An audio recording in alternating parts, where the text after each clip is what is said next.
I, God, our God is a very creative God. He doesn't tend to do the same thing the same way all the time, but he always uses the same main principles. And one of the very main principles he uses for the very beginning is seed time and harvest. We see it in creation.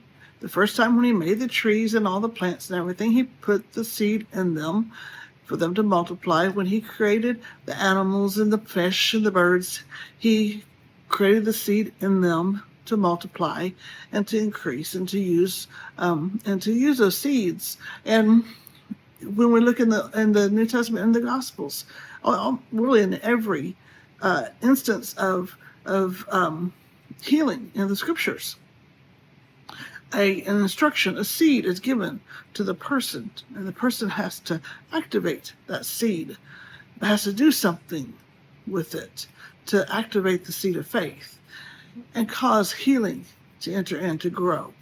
The same with spiritual giftings. God has given each of us a measure of faith, and then he says, go and grow that faith. How? By praying in the Spirit, it says in Jude, building ourselves up in our most holy faith. And then he gives gifts by laying on of hands. And we're supposed to go and we're supposed to grow it. How? Paul tells Timothy to go stir up those gifts. Grow them, stir them up by using them and not giving in to the spirit of fear, but of using that power and love and a sound mind. Grow those seeds. Tend those seeds. Don't let the weeds grow up, but tend them and grow them. That's our responsibility. But here is a tip when it comes to seed time and harvest. We plant, we water, we can even tend those seeds, but God gives the increase. Mark 4, chapter 4, verse 26, he says, the kingdom of God is as if a man should scatter seed on the ground, and should sleep by night and rise by day, and the seed should sprout and grow. He himself does not know how. For the earth yields crops by itself, first the blade, then the head, after that the full grain and the head. But when the grain ripens, immediately he puts in the sickle, because the harvest has come. Look at that. His responsibility, the farmer's responsibility, is to plant the seed and then leave it, grow it, and then it comes up.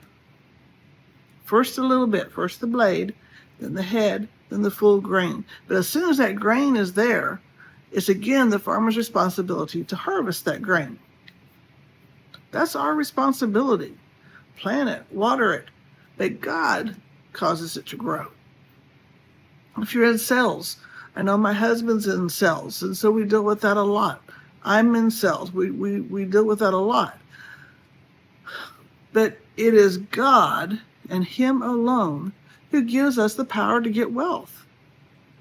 You plant the seed, you water it, but God gives the increase.